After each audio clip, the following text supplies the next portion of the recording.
In a special two-part edition of Power Play, we'll talk about in-your-face hardball politics with the two people who live and breathe it every day, the chairs, Democratic Party Chair Karen Thurman and her Republican counterpart Jim Greer. And in this part one, we're going to talk about the overall mood in the state politically and the very exciting races for U.S. Senate and governor. Let's talk about the mood in our state politically. Well, I think right now, Ron, that there obviously is some concerns across the country about the economic issues that are happening in this state and in this country. In saying that, though, I will say that I believe that the president and the Democratic Congress made it very clear that they wanted to stimulate this economy and have put forth and shown some things that we have been able to use this money for in the state of Florida. And specifically, I think we all recognize, had it not been for those dollars, there were schools that were closing, there were teachers going to be laid off, there were issues that this legislature couldn't take care of, but because of the stimulus money, they've given some hope back to some of the folks here. And that stimulus money, the flow of it, a fair share to Florida, was supported by our Republican governor from this Democratic president. Nothing wrong with that. Well, I think the governor, as governor, has a responsibility that's different than being a congressman voting for the stimulus.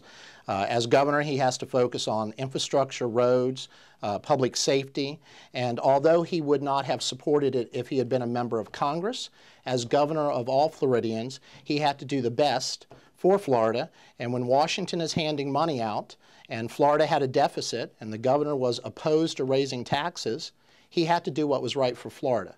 But if he had been a congressman, he has said many times he would have voted against it.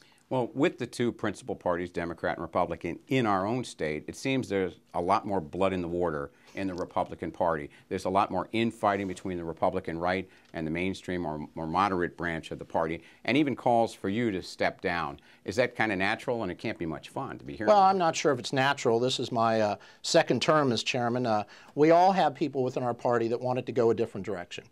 Yesterday, I think Chairman Thurman had someone call for her resignation in her party. It's just part of the job. The Republican Party has many voices, and some voices want to be the loudest. But at the end of the day, I believe the party is going to be unified. I believe we're going to be focused on 2010 because we have the greatest opportunity that the Republican Party has probably had in 40 years to win races across this country, and particularly here in Florida with the U.S. Senate race, the governor's office, many cabinet races, and the legislature. The Republican Party, I will tell you, is going to be unified at the end of the day. Right. Chairwoman Thurman, I see you smiling at Chairman Greer's comments. I know you want to push back, but in your own party, in recent election cycles, you guys haven't even fielded Democratic candidates in some legislative races, just kind of given up, and there's not even a Democrat in one of the key cabinet races yet this year. What does that say? Well, Ron, look, I think that I'm the steward of the dollars. I am responsible by the authority that's been given to me as the chair. I would not suggest to anybody that you should go out and spend money in places that you can't win. So you choose your battles, you choose your fights, you make sure that money is spent wisely. And so where we have spent money, as we did in 2006, we picked up those 9 House seats, we picked up a cabinet race, we picked up a Senate race, so we were able to spend our dollars. Selective and targeted. Selective and targeted. Okay, let's go to the two big races at the top of our ticket next year.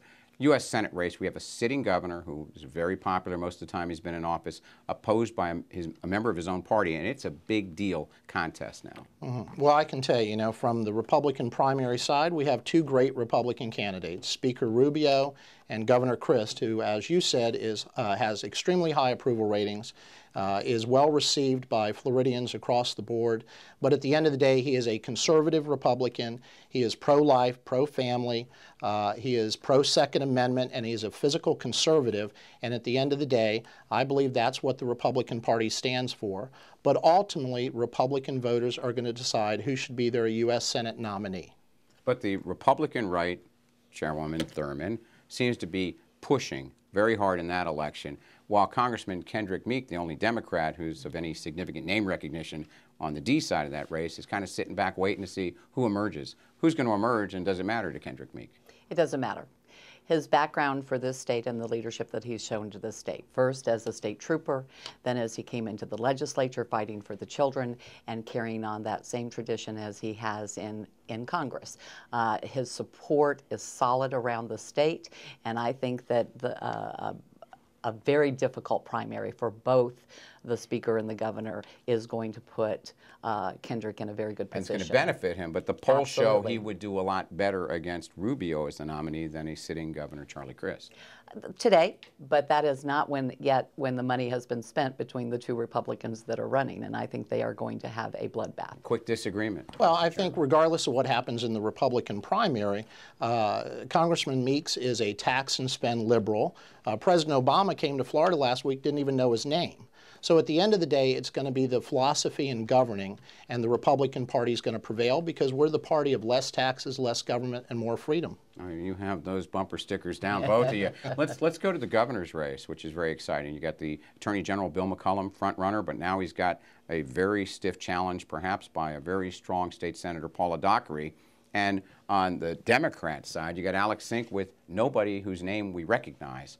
Where's that race going right now? Well, I think ultimately the party is going to unify around Attorney General Bill McCollum.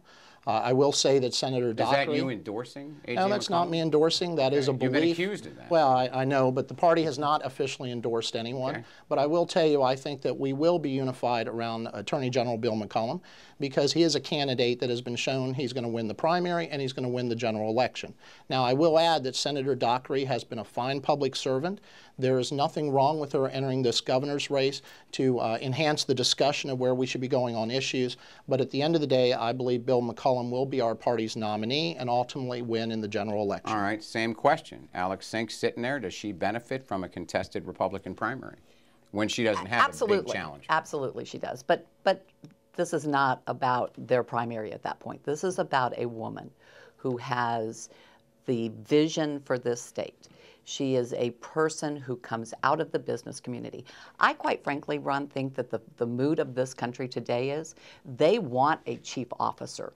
They want a business person. They want to see this state, finally being run by somebody out of the business community as versus out of the political community. And the polls still pretty close in the governor's race and almost a year to go. We're going to go, respective chairs, to your respective power plays of the week.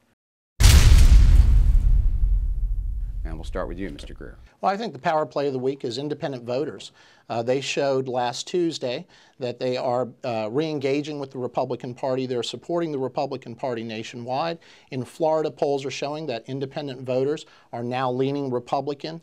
They've seen that what was voted on last November is not what Americans wanted, which was more government, a radical change in government. And at the end of the day, the people that are going to carry the Republicans back into power across this country and continue to ensure that Republicans lead Florida are the independent voters. Okay. Karen Thurman, your pick. I would suggest to you that the fact that the debate in the Congress of last week, the idea that for the first time in 100 years, a president has been able to bring a debate to the floor of the House and pass health care reform. I don't think there is anybody out there that doesn't understand the significance of moving forward in a system that's broken. Okay, Chairs Thurman and Greer, thank you very much. We'll be back for part 2 of this special edition of Power Play, where we talk about the influence of money on politics in Florida and those cabinet races. Go to the Safety Review for the latest political news, and we'll see you shortly on a new Power Play.